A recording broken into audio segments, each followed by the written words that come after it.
92.7 big FM पर आप सुन रहे हैं यादों का idiot box with Nilesh Mishra season 3। दोस्तों, हमारी कहानियां आप रेडियो के अलावा जब चाहें मोबाइल फोन पर ये नंबर डायल करके सुन सकते हैं 505-6677 यानी 505-6677। दोस्तों, जो कहानियां मैं आपको सुनाता हूं वो लिखी होती हैं मेरी मंडली ने। जी हाँ, मुंबई, दिल्ली और भारत के कई शहरों में एक राइटर्स की मंडली है जिनको मैं ट्रेन करता हूं। दोस्तों, मैं आपको सुनाने जा रहा हूं आजम कादरी की लिखी कहानी सपेरा। अभी सुबह के 10 ही बजे थे, लेकिन हवाओं ने गर्मी पकड़ ली। अभी तो मार्च के महीने की शुरुआत ही है, आगे के दिनों में क्या होगा, यही सोचती हुई जीनिया पास के तालाब से एक के ऊपर एक मटका रखे उस लंबी सड़क से चली आ रही थी जो बड़े शहर को जोड़ती है। उस सड़क से लगकर एक पगडंडी जो सीधे उसकी बस्ती यानी कालबेलियों की बस्ती को जोड़ती थी। वहां तक पहुंचते ही जीनिया के पैर दाईं तरफ लगे बड़े से बरगद के पेड़ के पास मुड़ गए। इस तरह 3-3 मटके सर पे रख के बेखौफ जीनिया की चाल देख के लगता था जैसे कोई नट करतब दिखाने के लिए जा रहा है। पेड़ों की छांव में पहुंच के ही कितना सुकून महसूस किया था उसने। बड़े ही सधे हाथों से उसने तीसरे नंबर की सबसे छोटी मटकी उतार के नीचे रख दी। तो आ गई, कब से तेरा इंतजार कर रहा था। पेड़ की जड़ को सिरहाना बनाए लेटे विद्याधर की आंख जीनिया की आहट से खुल गई। झट से उठकर विद्याधर ने अपनी सफेद दाढ़ी के बालों पर हाथ फेरते हुए नीचे रखी मटकी उठा ली और पास में रखी डलिया के ढक्कन खोलकर उन पे पानी छिड़कने लगा। पानी पड़ते ही डलिया में रखे कपड़े में जुम्बिश हुई। आहा, मजा आया नागा, बहुत गर्मी लग रही थी ना, कहते हुए विद्याधर के चेहरे पे सुकून भरी मुस्कुराहट उतर आई। शहर से तकरीबन 20 किलोमीटर दूर बसी इन कालबेलियों की बस्ती में बहुत कम ही लोग थे जो अब भी सपेरे बने हुए थे। उनमें से एक विद्याधर भी है। बाकियों ने तो अब ये काम करना ही छोड़ दिया था। जीनिया ने एक पल सांस ली और फिर अपने मटके संभाले हुए पगडंडी पे चल दी। बस्ती की दूसरी झोपड़ी सामने ही दिख रही थी। अभी जीनिया 2-4 कदम ही चली होगी कि बाबा विद्याधर ने अपनी मौहर यानी बीन की नली को सूखी हुई लौकी के फूले हुए पेट में मोम से जोड़ते हुए टोका, जीनिया बिटिया तनिक शक्कर दे जा, नागा ने कल से कुछ खाया नहीं है। शक्कर चाय के लिए पूरी नहीं पड़ती, तुम्हारे नागों के लिए चाहिए। थोड़ी तलखी से जीनिया बड़बड़ाई। विद्याधर ने जीनिया के जवाब को एक पल सुना और अगले ही पल मुंह पे फर्जी मुस्कुराहट लिए अपनी बीन ठीक करने लगा जैसे कुछ सुना ही ना हो।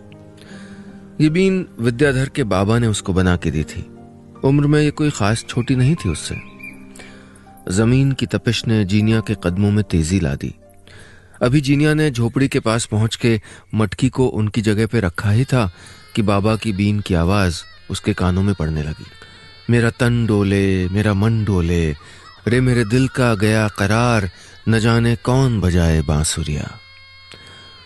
यूं तो विद्याधर की बीन का लोहा सारे बस्ती वाले मानते थे, लेकिन ये गाना जीनिया को बहुत पसंद था।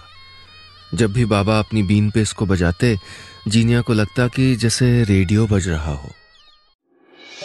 92.7 बिग एफएम पर आप सुन रहे हैं यादों का idiot box with Nilesh Mishra season 3। दोस्तों, रेडियो के अलावा आप हमारी कहानियां जब चाहे मोबाइल पर ये नंबर डायल करके सुन सकते हैं 505-6677 505-6677। दोस्तों, मैं आपको सुना रहा हूं अपनी मंडली के सदस्य आजम कादरी की लिखी कहानी सपेरा। इस कहानी में अब तक आपने सुना, सपेरे का काम करने वाले विद्याधर ने अपनी बेटी से जब अपने 2 दिन से भूखे नागों के लिए थोड़ी सी शक्कर मांगी तो जीनिया ने मुंह बना लिया था। अब आगे। बाबा भी बड़े झक्की हैं। कल जब खुद जीनिया ने कहा था कि बाबा ये वाली धुन सुना दो तो मना कर दिया था, और आज खुद ही बजा रहे हैं।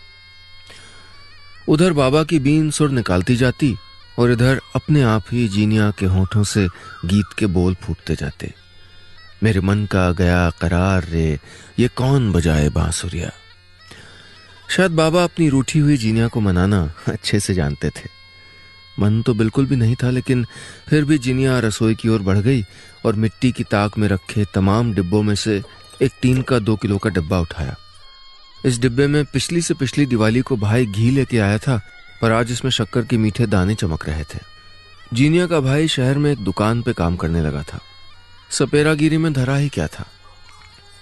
एक कटोरी में थोड़ी शक्कर उड़ेल कर जीनिया डब्बे का ढक्कन बंद करने ही वाली थी कि उसके हाथ कटोरी में निकली शक्कर देख के रुक गए। शक्कर उसके हिसाब से थोड़ी ज्यादा निकल आई थी। उसका मन किया कि थोड़ी शक्कर वापस डब्बे में डाल दे, लेकिन फिर बाबा की बीन के सुरमई सुर सुनाई दिए और जीनिया बेबसी की मुस्कान के साथ पूरी कटोरी शक्कर लेके बाबा के पास चल दी। जिस बीन की धुन ने सांपों को बस में कर रखा हो, तो फिर ये तो जीनिया थी। बाबा के लिए उसको कभी कभी बहुत दुख भी होता था, लेकिन वो इससे ज्यादा कुछ कर भी नहीं सकती थी। जीनिया जब बरगद के पेड़ के पास आ गई तो विद्याधर के काले धंसे हुए गालों के गड्ढों में मुस्कान उतर आई। डलिया से सरकते हुए एक पीले सांप की पूंछ पकड़ के विद्याधर ने कहा, अरे घोड़ा पछाड़ कहाँ चला, देख जीनिया तेरे लिए क्या लाई है। वाइपर जाति के इस पीले सांप को देसी भाषा में घोड़ा पछाड़ कहते हैं। जीनिया ने पास आकर शक्कर की कटोरी बाबा को पकड़ा दी। नाग देवता की सेवा खाली नहीं जाती जीनिया, देखना नाग पंचमी से पहले तुझको ऐसा वर मिलेगा कि सारी बस्ती वाले देखते रह जाएंगे। ऐसी न जाने कितनी उम्मीदों वाली नाग पंचमियां देख चुकी थी जीनिया। हालात सुधरने के बजाय बिगड़ते ही गए थे। नाग देवता खुद अपने खाने का इंतजाम कर लेते तो वही बहुत होता। अब कौन देवता मानता है। पर विद्याधर को कौन समझाए, उन्हें तो कुछ दिखता ही नहीं था। दिखता भी कैसे, उन्होंने तो वो दिन देखे थे जब उनके दादा बाबा सारी बस्ती इन्हीं सांपों के खेल दिखा के पलती थी। काश बाबा ने एक नजर गौर से बस्ती के किनारे को चूमते हुए निकले उस हाईवे को भी देखा होता। वो हाईवे जिसकी पीठ पर सवार होके रात भर ट्रक हॉर्न बजाते छोटे छोटे गांवों तक पहुंचने लगे थे और ट्रकों की पीठ पर शहरों से मनोरंजन का इलेक्ट्रॉनिक सामान, टीवी, कंप्यूटर, मोबाइल और चुस्त जीन्स पहने कानों में तेज संगीत को पसंद करने वाली एक संस्कृति पहुंच गई थी। हजारों सैकड़ों किलोमीटर दूर के शहर पास आ गए थे और पास में पड़े गांव सदियों पीछे चले गए थे। सपेरों की बस्ती भी बहुत पीछे छूट गई थी। परिवर्तन तो प्रकृति का नियम है, पर बाबा और बाबा के नाग देवता ये बात कभी नहीं समझ पाए थे। 92.7 बिग एफएम पर आप सुन रहे हैं यादों का edit box with Nilesh Mishra season 3। दोस्तों, रेडियो के अलावा आप हमारी कहानियां जब चाहे मोबाइल पर ये नंबर डायल करके सुन सकते हैं 505 6677 505 6677। दोस्तों, मैं आपको सुना रहा हूं अपनी मंडली के सदस्य आजम कादरी की लिखी कहानी सपेरा। इस कहानी में अब तक आपने सुना, मन न होने के बावजूद भी जीनिया बाबा के नागों के लिए शक्कर ले गई और बाबा के चेहरे पर उभरी खुशी को देखने लगी। कभी कभी उसको लगता था कि बाबा इस भागती दुनिया में बहुत पीछे छूट गए हैं। अब आगे। जीनिया कुछ सोचते हुए बाबा के पास बैठ गई। बाबा ने सारी शक्कर पास में पड़े एक बड़े से चांदी के कटोरे में डाल दी और खूब सारा पानी उड़ेल दिया। उंगली से हिला के शरबत बनाते वक्त दूसरी टोकरी में शांत पड़ा कोबरा अपना फन फैला के विद्याधर के हाथ में थमे कटोरे को गौर से देखने लगा, जैसे समझ गया था कि अब खाना मिलने वाला है। कुत्ता हो या कोबरा, पालतू हो जाने के बाद तो उनको अपने मालिकों का ही सहारा लेना होता है। कटोरा नीचे रखते ही दोनों सांप उसकी तरफ लपक पड़े। इतनी गर्मी में शक्कर का पानी ऊर्जा और तरावट देगा। घोड़ा पछाड़ तो मीठा पानी पीता रहा, लेकिन कोबरा ने थोड़ा चख के अपना मुंह वापस विद्याधर की तरफ कर लिया, जैसे शिकायत कर रहा हो। थोड़ा और पी ले नागा, कह के विद्याधर ने कोबरा का फन पकड़ के कटोरे की तरफ घुमाया, लेकिन कोबरे ने शक्कर का पानी पीने से इनकार कर दिया था। अब कहां से लाऊं रोज रोज अंडा, 5 रुपए का हो गया है, नखरेबाज कहीं का। गुस्से में विद्याधर ने कोबरा को झड़क दिया। कहते हैं कि सांपों को सुनाई नहीं देता, फिर भी कोबरा ने अपने मालिक के गुस्से को जैसे सुन लिया था। धीरे से बिना कुछ कहे कोबरा वापस अपनी डलिया में चला गया। नागा, ए नागा, गुस्सा मत हो, आज थोड़ा पी ले, फिर कल ला दूंगा अंडा। विद्याधर ने कोबरा को प्यार से अपने हाथों में उठा के कहा। कोई विद्याधर को इस तरह सांपों से बातें करते सुन ले तो पागल ही समझेगा। अपने बाबा को कोबरा को बच्चों जैसा मनाते देख जीनिया की आंखें नम हो आईं। अपने पल्लू के कोने में बंधी एक गांठ जीनिया ने खोली और 5 का सिक्का बाबा के हाथों पे रखते हुए बोली, लो, बस आज दे रही हूं, आगे नहीं दे पाऊंगी। इन सांपों को जंगल में छोड़ दो बाबा। इतना कह के जीनिया वापस चल दी।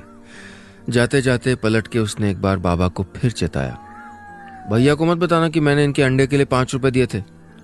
विद्याधर ने हाँ में सर हिलाया और सिक्के को देखा। गद्दी पर रखे सिक्के की चमक उसके चेहरे पर भी उतर आई थी। पूरे 2 दिन के फाके के बाद उस दिन तो नागा को खाना मिल गया था, लेकिन कल फिर से वही फाके के दिन शुरू हो जाएंगे। रात के वक्त खुले आसमान में अपनी खटिया पे लेटे विद्याधर काफी देर तक आसमान के तारों को देखता रहा। एक वक्त था जब विद्याधर के सांपों को दूध, अंडे, गोश्त, इन सब की कोई कमी नहीं होती थी। महीने में 2-4 चक्कर ही लगा लिए शहर के तो उसका काम बन जाता था। लेकिन अब हालात ने करवट बदल ली थी। कोई नहीं था जो मदारियों के खेल को देखे। इक्का दुक्का लोग इकट्ठे भी हो जाएं तो 20-30 रुपए जुड़ पाते थे। फिर डीजल महंगा हो जाने के बाद अब तो बस का किराया भी इतना बढ़ गया था कि कई बार तो विद्याधर का किराया भी नहीं निकल पाता था। 92.7 बिग एफएम पर आप सुन रहे हैं यादों का edit box with Nilesh Mishra season 3। दोस्तों, रेडियो के अलावा आप हमारी कहानियां जब चाहे मोबाइल पर ये नंबर डायल करके सुन सकते हैं, 505 6677 505 6677। दोस्तों, मैं आपको सुना रहा हूं अपनी मंडली के सदस्य आजम कादरी की लिखी कहानी सपेरा। इस कहानी में अब तक आपने सुना, शरबत ना पीने पे विद्याधर ने कोबरा को डांट लगाई। फिर 2 दिनों से भूखे कोबरा को कैसे मनाया था, ये देख के जीनिया ने उसको अंडे के लिए 5 रुपए दे दिए। अब आगे। लेटे लेटे विद्याधर को वो दिन याद आ गया जब वो पहली बार अपने बाबा के साथ शहर गया था सांपों का खेल दिखाने। तब उसकी उम्र यही कोई 13 साल की रही होगी।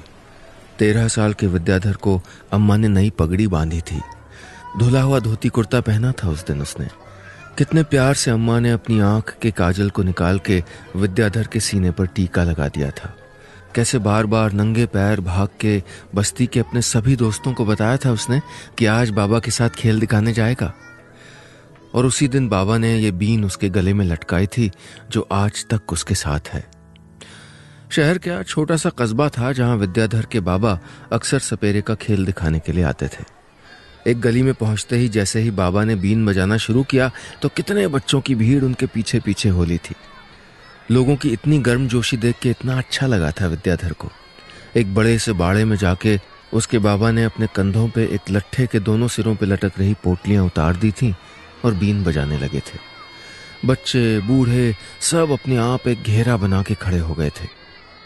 फिर बाबा ने बीन बजाते बजाते विद्याधर को इशारा किया तो छोटे विद्याधर ने अपनी बीन को चूम के बजाना शुरू कर दिया था। मेरा तन डोले, मेरा मन डोले। ये पहली धुन थी जो बाबा ने कई सालों की मेहनत करके विद्याधर को सिखाई थी। नन्हा विद्याधर बीन बजाते बजाते अपने बाबा के फूलते पिचकते गालों को देखता और उन्हीं की तरह नकल करता। कितनी तालियां मिली थी उस दिन विद्याधर को। लोगों ने सिक्के फेंकने शुरू कर दिए थे।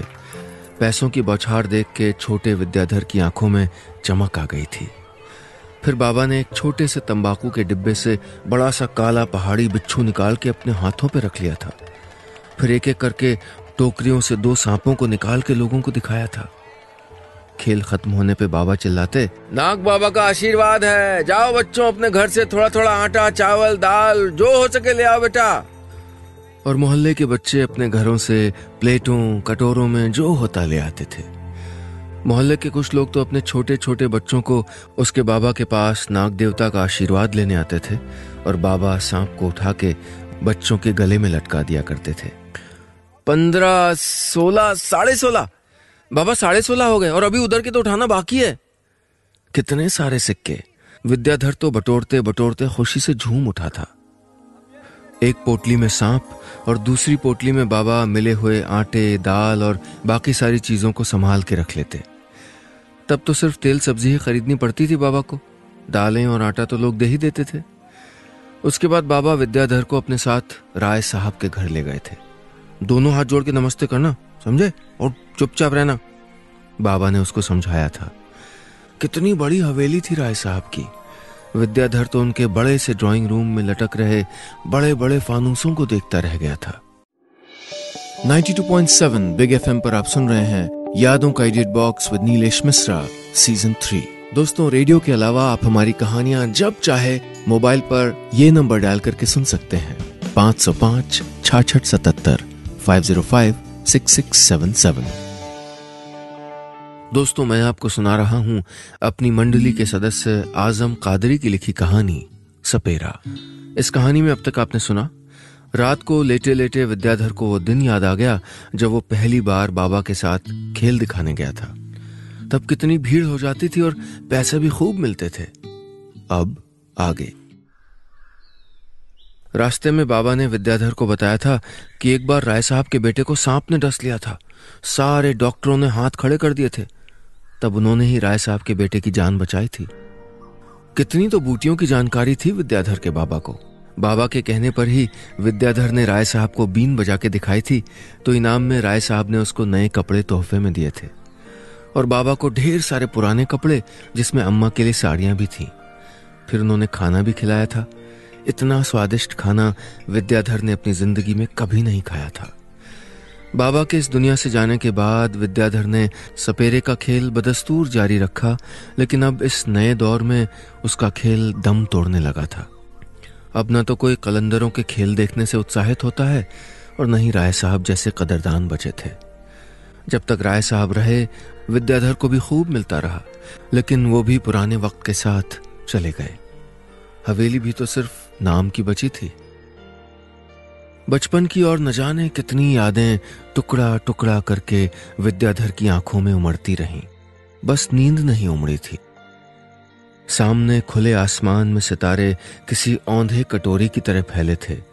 लेटे लेटे विद्याधर उंगलियों पे दिन गिनने लगा। नागपंचमी में कुछ ही दिन बाकी थे। पूजा तो करनी ही होगी और नागों से आगे की मियाद भी मांगनी होगी। इन सपेरों की परंपरा में एक परंपरा यह भी थी कि हर साल नागपंचमी को पकड़े हुए पुराने सांपों को छोड़ दिया जाता था और फिर नए सांप पकड़े जाते थे।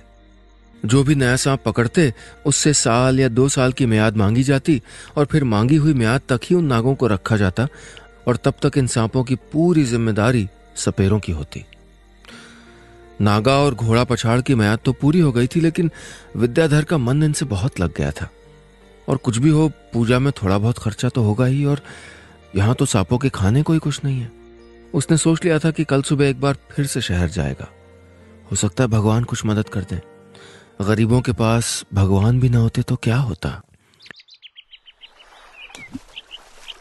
अगले दिन विद्याधर सुबह जल्दी उठ गया, तालाब पे जाके नहाया और बक्से में रखे कपड़े देखने लगा। कोई कुर्ता ऐसा नहीं था जिसमें छेद ना हो। फिर भी कम छेदों वाला कुर्ता निकाल के उसने अर्घनी पे लटका दिया और अपनी पोटलियां ठीक करने लगा। जीनिया सुबह से बाबा को तैयार होते देख रही थी। कहाँ जा रहे हो बाबा? उसने तवे पे रोटी रखते हुए पूछा। फेरी पर जा रहा हूं बिटिया। अब नागपंचमी की पूजा के लिए इंतजाम तो करना ही होगा ना, कह के बाबा ने कुर्ता पहना और अपनी मैली पगड़ी बांधने लगे। जीनिया का मन किया कि कह दे कि अब कहाँ उम्र रह गई है तुम्हारी इन पोटलियों को लटका के गलियों में घूमने की, पर नहीं कह पाई। जानती थी कि वो मानेंगे नहीं। काजल वगैरह लगा के विद्याधर ने कंधे पे कावड़ की तरह दोनों पोटलियां लटका ली और अपनी बीन में जोर की फूंक मारते हुए जय नाग देवता की आवाज लगाई। बाबा बस से जाना, कह के जीनिया ने 20 का मुड़ा हुआ नोट विद्याधर को देना चाहा, पर उसने जीनिया के सर पे हाथ फेरा और बिना पैसे लिए ही अपनी बीन बजाता हुआ पैदल निकल गया। 92.7 बिग एफएम पर आप सुन रहे हैं यादों का edit box with Nilesh Mishra season 3। दोस्तों, रेडियो के अलावा आप हमारी कहानियां जब चाहे मोबाइल पर ये नंबर डायल करके सुन सकते हैं 505 6677 505 6677। दोस्तों, मैं आपको सुना रहा हूं अपनी मंडली के सदस्य आजम कादरी की लिखी कहानी सपेरा। इस कहानी में अब तक आपने सुना, रात भर परेशान रहे विद्याधर ने सोच लिया था कि वो कल फेरी पे जरूर जाएगा। सुबह सुबह तैयार होकर विद्याधर जब अपनी पोटली लेके चलने को हुआ तो जीनिया ने किराए के लिए पैसे दिए, पर विद्याधर बिना पैसे लिए ही चल दिया। अब आगे। सुबह के 7 बजे थे। अभी हवाओं में ठंडक बाकी थी। बिना बस का इंतजार किए विद्याधर हाईवे के किनारे किनारे कस्बे की ओर बढ़ने लगा, जो यहाँ से तकरीबन 10 किलोमीटर की दूरी पे था। जैसे जैसे विद्याधर अपनी मंजिल की ओर बढ़ता रहा, वैसे वैसे धूप भी सर पे तेज होने लगी थी। रुकते रुकाते अपनी सांसें समेटे हुए आखिरकार कई घंटे का सफर करके विद्याधर कस्बे के बस स्टैंड तक पहुंच गया। वहां हलवाई जानता था विद्याधर को। उसने थके हुए विद्याधर को चाय और समोसा दे दिया। बेटा, हो सके तो नाग देवता के लिए पाव भर दूध दे दो। विद्याधर ने बड़ी आस से कहा तो हलवाई ने कह दिया, बाबा शाम को ले जाना, अगर दूध बचा रहा तो दे दूंगा। थोड़ी देर सुस्ताने के बाद विद्याधर कस्बे की गलियों में बीन बजाता और बार बार अपने पीछे मुड़ मुड़ के देखता।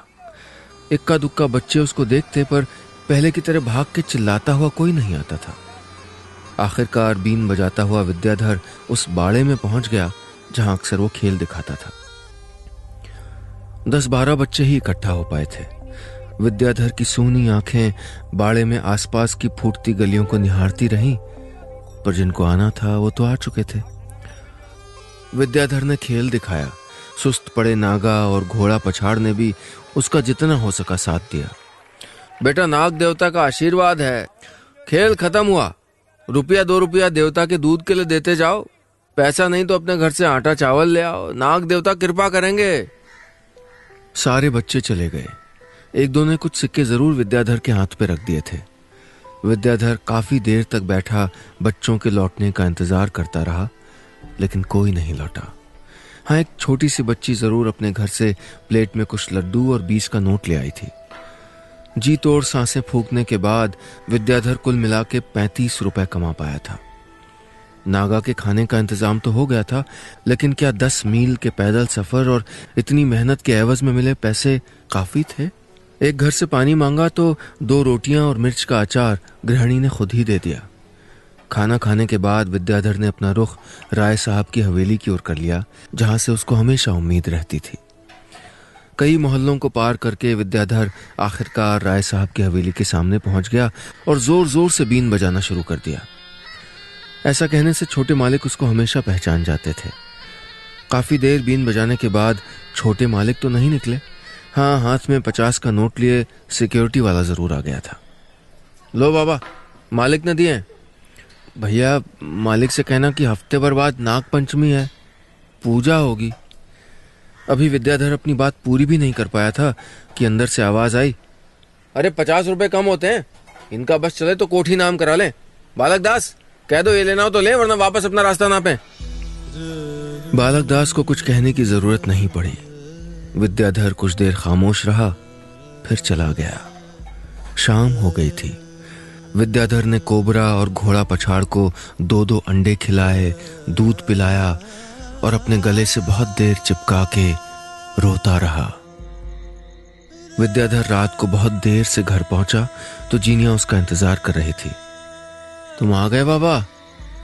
हाँ बिटिया, कह के विद्याधर ने दोनों टोकरियां खाली कर दी। बाबा, नागा? जीनिया ने सूखे हुए गले से पूछा। खूब खिला पिला के विदा किया है नागा और घोड़ा को। यह कहते हुए विद्याधर का गला रुंध आया था।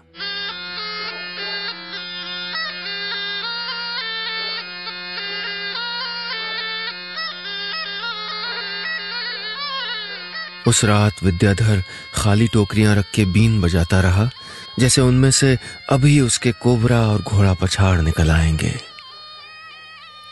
बस इतनी सी थी ये कहानी।